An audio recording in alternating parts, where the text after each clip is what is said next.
नमस्कार।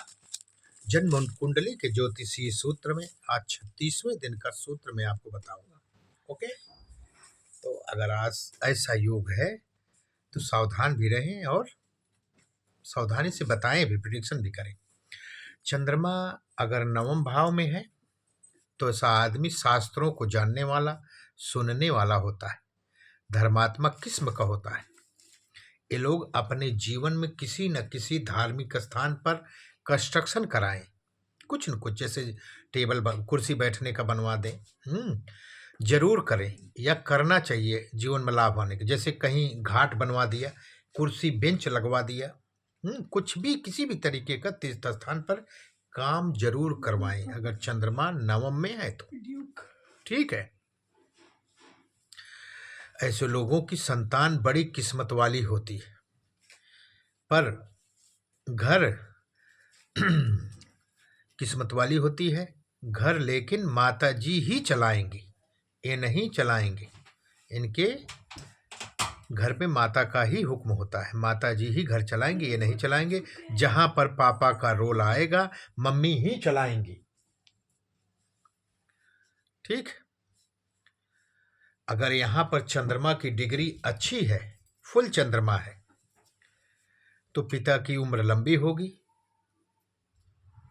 अगर चंद्रमा की डिग्री कम है या डिग्री में चंद्रमा कमजोर है, ठीक, या कमजोर है तो पूर्णता में नहीं है, चंद्रमा पूर्ण नहीं है, तो पिता का सुख नहीं होता।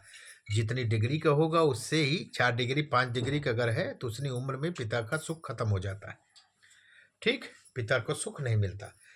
अगर यहाँ चंद्रमा मान लीजिए कि अच्छे डिग्री में है, 20 25 26 12 के ऊपर है, तो आपको पिता का सुख मिलेगा। 12 के नीचे जैसे जैसे आएगा वैसे वैसे आपकी पिता का सुख नहीं मिलेगा, सुख नहीं होता। पाप ग्रहों की युति या दृष्टि हो तो इनके बल खराब हो जाते हैं चंद्रमा के, और तत्व जातक को, और तब जातक को न बाप का न माता का किसी का सुख प्राप्त नहीं होता, क्योंकि पिता का घर है, माता चंद्रमा इसमें बैठी है। 9वां भाव पिता का है और चंद्रमा माँ यहाँ बैठी। अगर बहुत पाप कर्तरी वगैरह में हो गया तो कुछ नहीं मिलता। ठीक है, इनको धर्म कर्म में खुद काम करना चाहिए, बढ़ चढ़ कर हिस्सा लेना चाहिए धर्म कर्म में।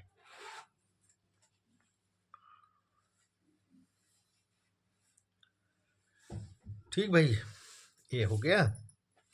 चंद्रमा दशम में हो ऐसे आदमी को दुनिया भर का नॉलेज होता है, नॉलेजेबल होगा, क्योंकि काम की जगह पर चंद्रमा बैठ गया है। ये भी करूँगा वो भी करूँगा, सब जगह काम करेगा, धक्के खा खा कर सब जगह सीख लेता है, ये अनुभवी हो जाता है। पाप ग्रहों से अगर युति है या हो जाए तो 25 साल की उम्र में एक्स्ट्रा मैरिटल अफेयर भी देगा। अगर पाप ग्रह से संबंधित है, युति में है, पाप कर्तरी में है, तो 25 साल की उम्र में एक्स्ट्रा मैरिटल अफेयर देता ही देता है, चाहे मेल हो या फीमेल हो। राहु केतु जुड़ जाए तो और ज़्यादा खराब हो गया, ये भी समझ लो, तो मानसिक स्थिति भी बिगाड़ देता है। शादी का सुख नहीं होगा। अफेयर के लिए शनि चंद्रमा हो, 7.5 हो तो भी हो जाता है। मान लीजिए शनि चंद्रमा साथ में है तब भी अफेयर हो जाता है, 7.5 भी चल रही है तब भी होता है अफेयर।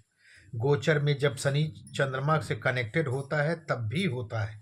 किसी भी समय में शनि से और चंद्रमा की दशा में हो सकता है अफेयर। शनि चंद्रमा में मान लीजिए शनि की महादशा है, शनि चंद्रमा की अंतरदशा है तब भी अफेयर हो जाता है। चंद्रमा की महादशा है, शनि की अंतरदशा है तब भी अफेयर हो जाएगा। एक्स्ट्रा मैरिटल अफेयर होने के चांस बनते हैं, 7.5 में भी होता है। ठीक, या चंद्र में शनि की दशा हो तो भी ऐसे हरकतें करता है, वो एक्स्ट्रा मैरिटल अफेयर में फंसता है। अगर यहाँ चंद्र अच्छा हो तो नाम भी बहुत होता है। चंद्रमा अगर अच्छा है, उच्च का है, शुभ ग्रहों से दृष्ट है, गुरु से है, बुध से, शुक्र से है, तो अच्छा नाम होता है। क्योंकि अनुभव बहुत हो जाता है, गुरु से कनेक्ट हो तो बहुत ही अच्छा होता है। ऐसा जातक धार्मिक यात्राएं, धार्मिक कार्य, धर्म स्थानों पर खर्च करना उसके लिए प्रोफेशन में अच्छा रहता है। ऐसा काम उसको अवश्य करना चाहिए। ठीक भाई। तो आज मैं आपको 36वें दिन का सूत्र बताया। अब आप लोग इसको याद करिए, धीरे धीरे कुंडलियों पर लगाइए। ये वाला जो सूत्र मैंने चंद्रमा का बताया है, ये बहुत सटीक बैठता। मान लीजिए चंद्रमा 3 से 4 डिग्री में है और कहीं पाप कर्तरी शनि और शनि की दृष्टि हो, राहु या केतु की दृष्टि पड़ रही हो, तो आप और 4-5 डिग्री का चंद्रमा है तो पिता का सुख नहीं होता।